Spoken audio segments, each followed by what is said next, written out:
Management. Bukunya ada satu yang baru, yaitu tes.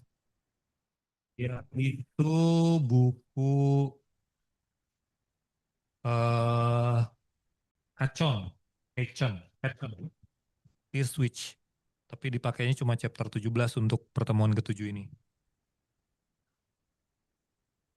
Masih ingat ini gambar apa?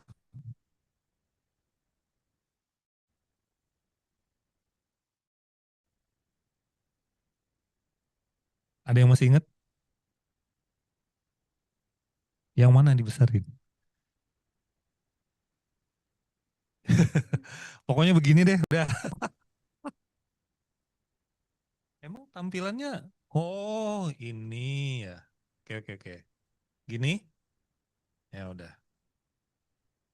Ada yang ingat? Ini keluar di minggu yang lalu sih kayaknya. Ini bagian dari SAP ya Pak, kalau nggak salah. Ya, ERP. betul. ERP.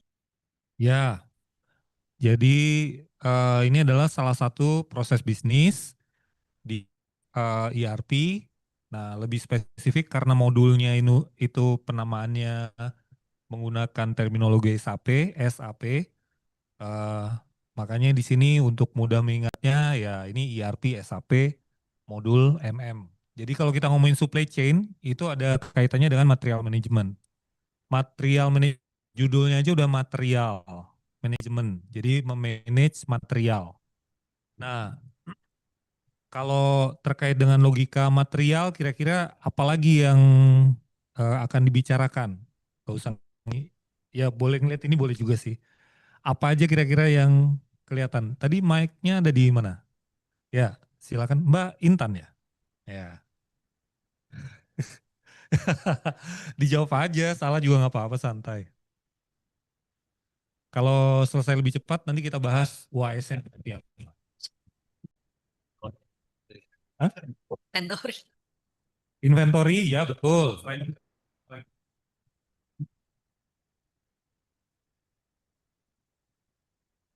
Ayolah. Pak, Ya, siapa yang mau stok, jawab? Mas Bustanil, silakan. stok part number,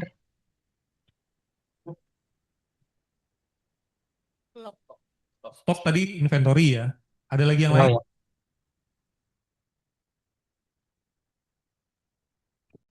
Sebenarnya kalau teman-teman ngelihat secara lebih detail di dalam MM Flow di sini ada beberapa modul yang terkait.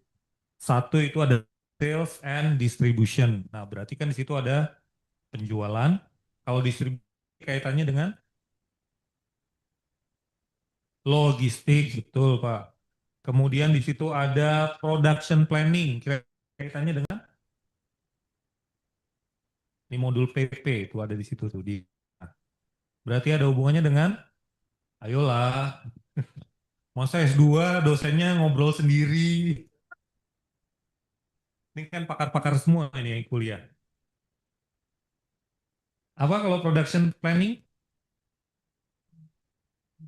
Production planning? Ya berarti operasi produksi ya. Nah, kemudian di sini ada modul lagi namanya material management sendiri sama finance and controlling. Nah, kalau di material management di situ teman-teman bisa lihat ada hubungannya dengan PR itu purchase requisition. Kemudian ada PO, purchase order. Kemudian di sini ada good issue. Berarti ini penerbitan, pengambilan, pengeluaran dari barang. Kemudian di situ ada inventory. Nah, kalau inventory biasanya ada hubungan dengan apa lagi inventory? Inventory, tempat menyimpan inventory, gudang, betul. Kalau gudang itu modulnya spesifik untuk pengelolaan gudang, namanya warehouse management system. Tapi kalau cuma keluar masuk barang, maka yang dipakai cuma material management saja. Gitu ya. Nah, di sini proses logistiknya, teman-teman bisa lihat di sini ada delivery sama shipment.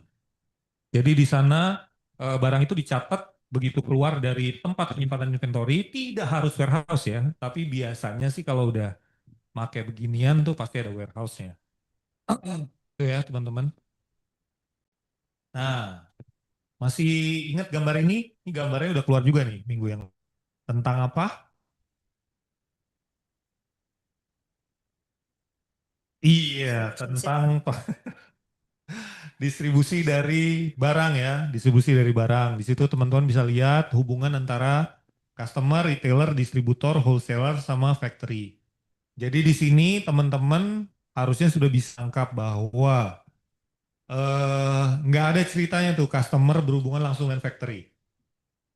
Nah, jadi apapun yang berhubungan sama factory pasti dia levelnya bukan customer atau pengguna akhir atau retail. Makanya di situ di apa disupport sama yang namanya retailer.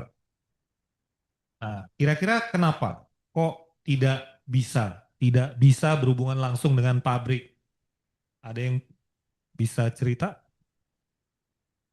Ya kan ribet Pak kalau ngurusin retail gitu. Jadi mungkin malah produksi Ribetnya emang ya? Ribetnya gimana? retail itu kan kebutuhannya banyak dan mungkin quantity itu nggak banyak sehingga produksi Nah, kalau nggak pakai sehingga itu akan nanti di akan mengganggu ya. ini proses produksinya nggak fokus di situ malahan. Oke, saya terima dulu Pak. Ada yang mau menambahkan? Terkait terkait roles and rules kemarin Bapak bilang. Gimana Pak? Terkait roles and rules, karena roles-nya factory adalah lebih ke produksi. Oke, oke. Roles-nya harusnya lebih ke produksi ya, factory ya. eh ini sebenarnya bisa kita, tapi gini, dari pengalaman pribadi, Kalau manajemen resiko, manajemen risiko, kalau misal pabrik itu kan resikonya mungkin tidak terlalu besar gitu. Jadi kayak B2B dulu gitu. Terus habis itu dari situ nanti ada yang retailnya. bukannya resikonya malah lebih besar di pabrik ya. Kan dia produksinya besar tadi. Kalau ngomongin manajemen resiko ya, jadi ini kaitannya nggak dengan manajemen resiko ya. Jadi lebih ke rules and roles tadi. Saya mau menyampaikan bahwa secara eh, rule of thumb memang si pabrik itu punya kecenderungan harusnya lebih fokus ke produksi. Tapi dari satu pengalaman saya di salah satu pabrik tekstil di Tangerang, dia memproduksi barang dan juga dia memasarkan secara retail. Nah, mana efek sampingnya dari kejadian itu? Piutang Kalau biayanya membengkak, iya dan tidak. Dan tidak. Kalau biayanya membengkak, iya dan tidak. Karena mau si siapa pabrik mau jualnya keteng, mau jualnya partai besar, tetap ada biayanya. Tapi biaya kirimnya kan kalau misalnya dia ke gudang cuma satu kali kirim dengan jumlah yang besar dibandingkan dengan banyak kali customer. Biasanya gini sih, kalau sama kayak eh, apa? Kayak kita belanja ke Indomaret deh, ongkos kirim barang dari Indomaret ke rumah itu ditanggung siapa? Enggak, ditanggung kita dong Pak. Kita beli kornet gitu, terus misalnya kornetnya kita bawa ke rumah, emang yang nganterin Indomaret kan enggak. Jadi biasanya barang itu dibawa sama yang beli. Begitupun pakai analogi langsung yang ekstrim supaya langsung nangkep ya. Jadi kayak di pabrik itu juga sama. Beli banyak, beli sedikit, yang ngelola sendiri. Nah, yang jadi problem di sini, ya tapi kan namanya orang kaya ya nggak bisa disalahin ya. Kan dia yang punya duit ya. Jadi yang terjadi di pabrik itu sebenarnya adalah dia udah punya generasi berikutnya, kedua dan ketiga. Nah, karena generasi kedua dan ketiga udah selesai sekolah dan segala macam, terus kan mesti dikasih kerjaan. Jadi yang dilakukan apa? Ya dia bikin perusahaan sendiri dalam tanda kutip di dalam pabrik itu yang jualannya menggunakan channel pemasaran yang berbeda dari yang ada di pabriknya. Jadi dia seolah-olah bahkan nggak wholesaler, bahkan bukan distributor, dia sebagai retailer. Nah, yang jeleknya di situ karena dia memanfaatkan aset dari orang tuanya sendiri, jadi gudang pabrik sama gudang retailer itu ada di dalam satu tempat, walaupun gudangnya berbeda. Jadi kalau tadi mindahin barang dari satu gudang ke gudang yang lain, itu dikerjakan sama orang factory, tapi untuk kepentingan retailer. Apa yang terjadi? Bisnisnya nggak kembang. Walaupun sebenarnya secara realita si retailer ini punya keunggulan apa? Sebelum margin dulu, Mas. Sebelum penjualan dulu. Modalnya lebih rendah. Dia kan beli langsung sama orang tuanya. Pasti dikasih harga keluarga lah. Bukan harga teman lagi, harga keluarga. Jadi udah murah banget. Tapi itu pun ternyata dia nggak bisa menyaingi retailer tradisional. Karena ini tekstil ya. Jadi kan saingannya sama existing retailer yang ada di tempat tradisional. Contoh tempat tradisional di mana? Bukan pasar baru sih Pak. Ini lebih ke mall ya. Produknya tuh mall gitu. Dia nggak bisa nyaingin toko yang di mall. Kira-kira kenapa? Coba berpikir sedikit. Lebih dekat dengan customer nggak sih Pak, secara lokasi? Iya. Karena customer kan kalau pabrik Masa sih dan gudang Mbak kan Intan biasanya ini kan pasti punya pertimbangan tertentu antara ke mall sama beli online. Kira-kira apa yang jadi pertimbangan Mbak Intan? Harga? Kalau harga pasti online, Mbak. bisa experience. Itu. Bisa nyobain, bisa ngeliat, bisa megang dulu, dan seterusnya. Jadi, suka atau tidak suka ternyata yang online-online itu masih belum bisa menyaingi yang di tradisional. Kenapa? Karena mungkin ada efek samping yang lain juga ya. Pernah nggak beli online tapi barangnya tidak sesuai dengan gambar? Nah, itu Pak. Itu dia problemnya. Jadi disamaratakan semua retailer online itu tingkat kepercayaannya nggak bisa 100% seperti kita beli ke toko. Nah, itu juga terjadi di di pabrik dan toko yang saya punya pengalaman ini. Cukup. Jadi, di sini kita udah mulai ngomongin supply chain tuh. Tadi antara warehouse-nya pindahin ke warehouse-nya retailer. Dan seterusnya, warehouse pabrik, ke wholesaler, ke distributor, ke retailer, sampai ke customer ya. Nah, ini kita lihat ada gambar yang lebih besar lagi. Jadi supply chain itu sampai ke level apa sih? Teman-teman pertama lihat dulu di yang tier 3. Ya, di situ ada gambar pohon, ada gambar batu, ada gambar batu dipacul. Nah, kira-kira itu melambangkan apa? Raw material, betul. Kemudian di S2, nah S2 ini nggak ada perwakilannya ya, tapi ditelan dulu aja bahwa ada S2. Kemudian ada S1. Nah, S1 ini udah ada gambarnya lagi. Gambarnya ada pesawat, gambar truk, sama gambar kereta. Nah, jadi kalau ngelihat di sini dari gambar pohon sampai gambar truk, itu sebenarnya teman-teman bisa lihat dari S3 ke S1 itu merupakan mata rantai pengiriman bahan baku ya di situ. Nah, di sini juga mau menggambarkan sebenarnya supaya kita juga aware bahwa bahan baku itu nggak bisa juga misalnya pabrik bikin sesuatu dapat langsung dari tambang dari tempatnya ya. Jadi itu biasanya ada beberapa rantai. Nah, setelah itu baru masuk ke Itu ada gambar warehouse, ada gambar factory.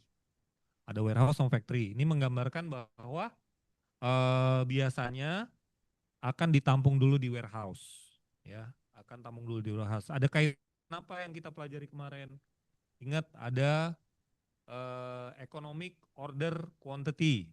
Jadi si pabrik akan mesen bahan baku pada jumlah tertentu dengan pertimbangan salah satunya logistik yang paling ideal dengan jumlah order yang paling ekonomis gitu ya, economic order quantity. Kemudian ada kaitannya dengan apa? Buffer stock.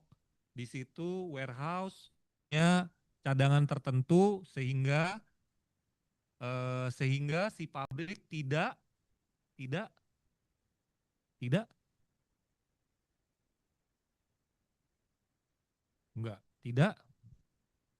buffer stock. Tujuannya untuk apa? Supaya tidak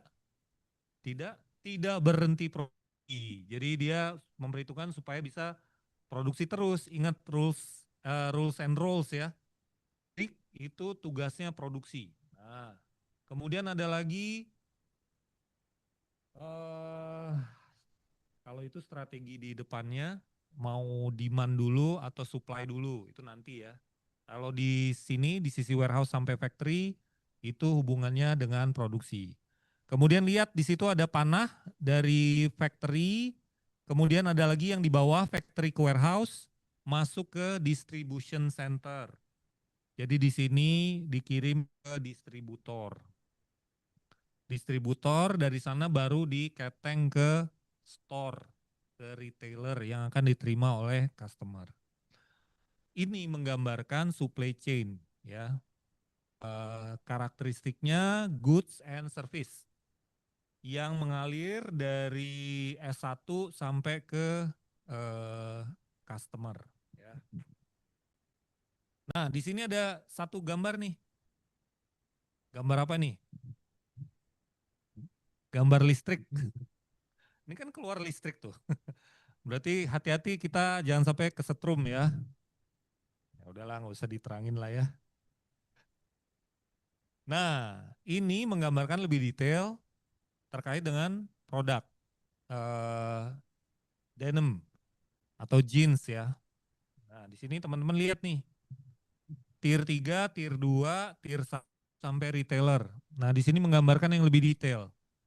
Di sini yang mau di-highlight adalah kalau sebelumnya gambar pohon sama gambar batunya itu nggak menyebutkan tempat. Di sini sudah mulai menyebutkan tempat. Contoh di sini cotton, kapas. Di situ lihat produksinya dari Cina dan US. Tuh, dari Cina dan US. Kemudian di bawahnya ada benang ya. Di sini sudah cottonnya berupa benang. Meksiko dan India. Kemudian di bawahnya lagi udah pewarna dari Cina dan India. Kemudian dikirim ke pabrik ya, di sini produce di tier 2, di situ pembuatan benang sampai penenunan nih, denim cloth manufactured. Ada di US, India dan Cina. Ini backgroundnya ada yang ekonomi kan ya? Ekonomi Mas? Kenapa ragu-ragu sih? Takut ya? Aduh, justru ini kesempatan buat nunjukin nih, kalau sekolah ekonomi berarti gue lebih jago dong gitu harusnya.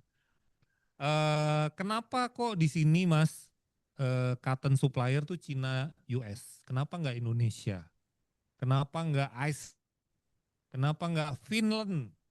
Kenapa nggak Rusia gitu misalnya? Kenapa? Why? Tenaga kerja. Bahan bakunya murah. Bukannya kalau di Indonesia murah semua tuh. Nah, kepastian hukum. Wah, ini berarti salah Jokowi lagi nih. Enggak, itu ada competitive advantage sama comparative advantage. Pernah belajar itu nggak? Lupa kali ya. Lupa. Anggap aja. Jadi di situ tuh produk itu bisa diproduksi di mana saja ya. Contohnya misalnya Indonesia memproduksi minyak. Terus kenapa Indonesia impor?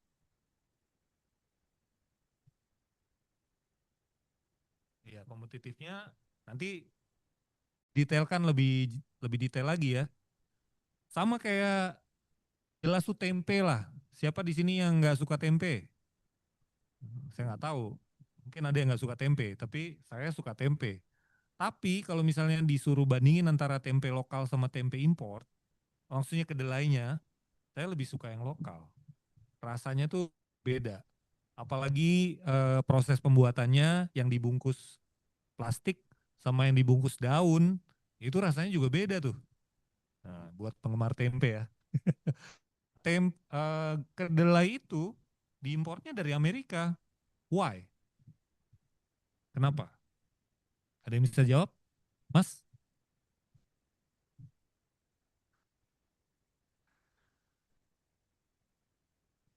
Yang online mungkin ada yang bisa jawab kenapa diimpornya dari Amerika?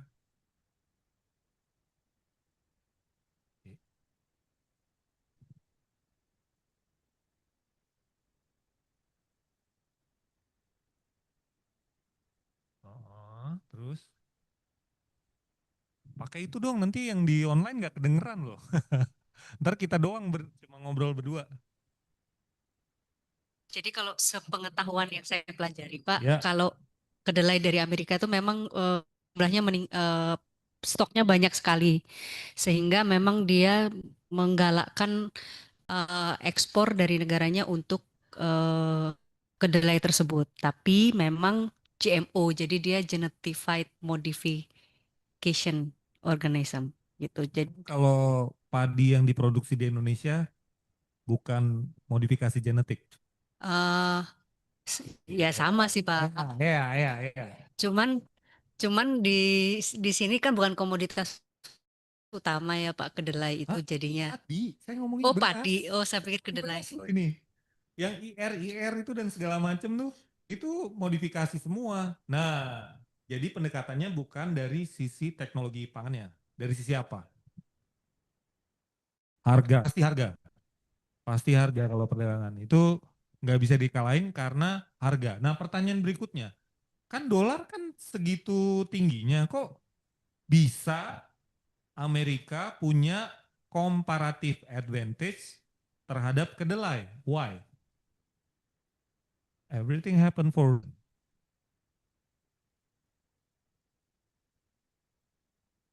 iya, tapi bukan itu. Ini menjawabnya sama dengan kenapa BYD harga mobilnya terjangkau. Jadi saya mau kasih contoh nih langsung gini ya. Ternyata barang-barang yang secara logika itu nggak masuk akal, tapi kok dia bisa bersaing gitu loh. Kenapa? Ada yang bisa jawab? Jelaskan kedelai sama dengan menjelaskan mobil listrik BYD. Disubsidi pemerintah. Oh, udah mau ngomong tuh Pak. Orang keuangan. Benar, disubsidi pemerintah.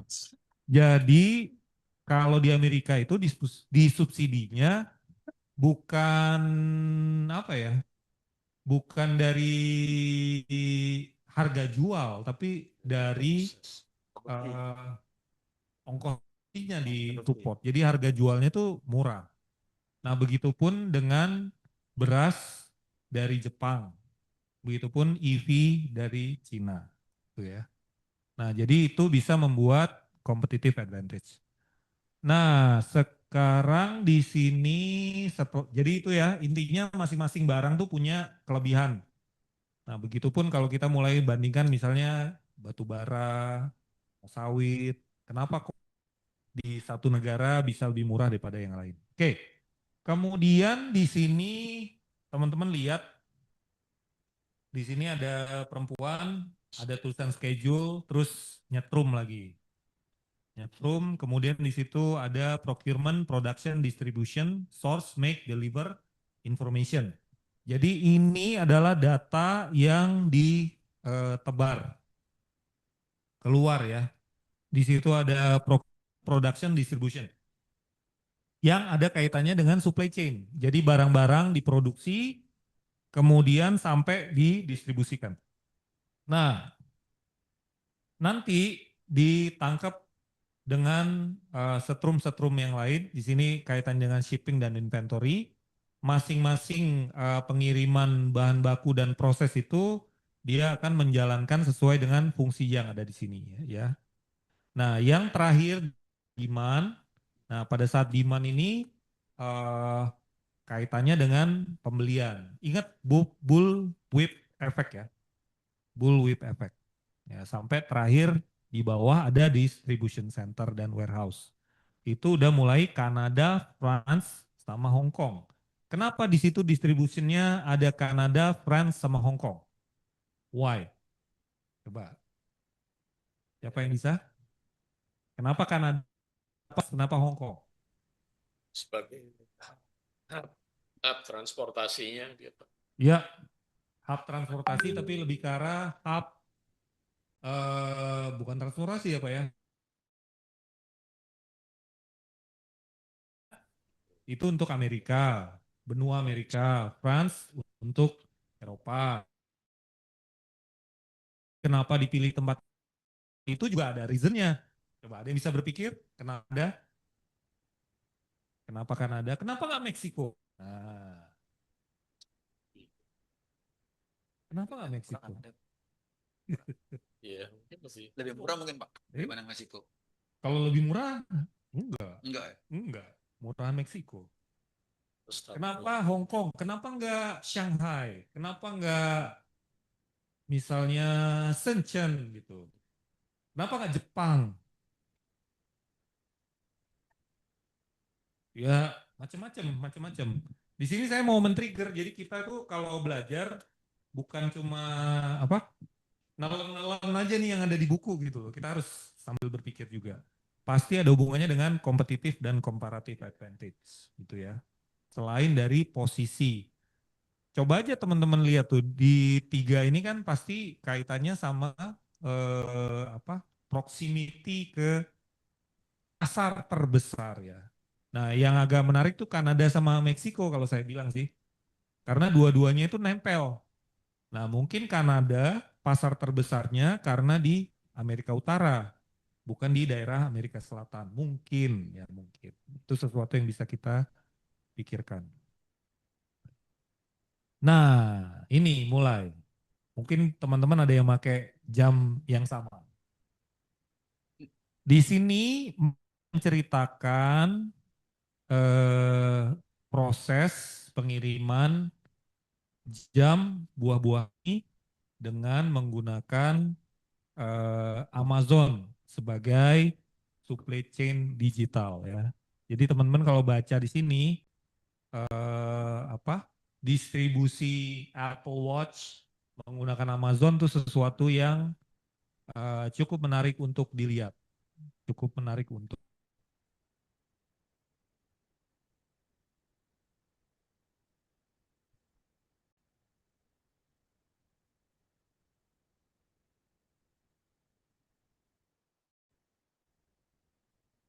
Nah, ini sebenarnya sudah berlalu ya, karena ini terjadi di April 2025.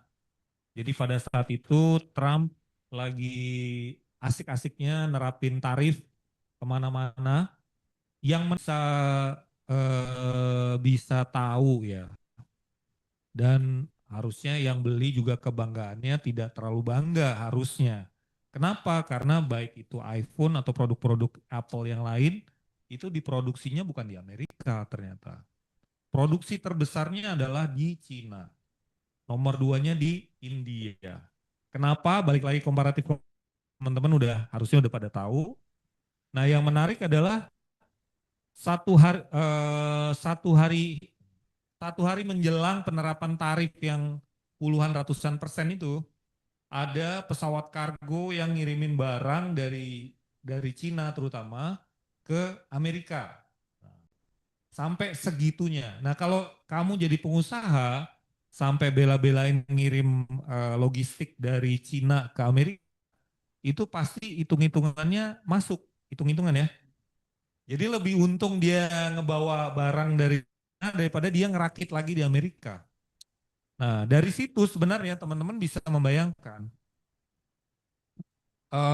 harus nggak sih kita memproduksi barang sendiri. Itu mungkin yang saya pengen ajak diskusi. Haruskah Indonesia memproduksi apa sendiri di Indonesia? Contoh misalnya mobil buatan Indonesia. Kan ditanya sama Pak Presiden, kok udah 80 tahun merdeka kita nggak bisa bikin mobil sih? Ada yang bisa jawab nggak? Ayo dong.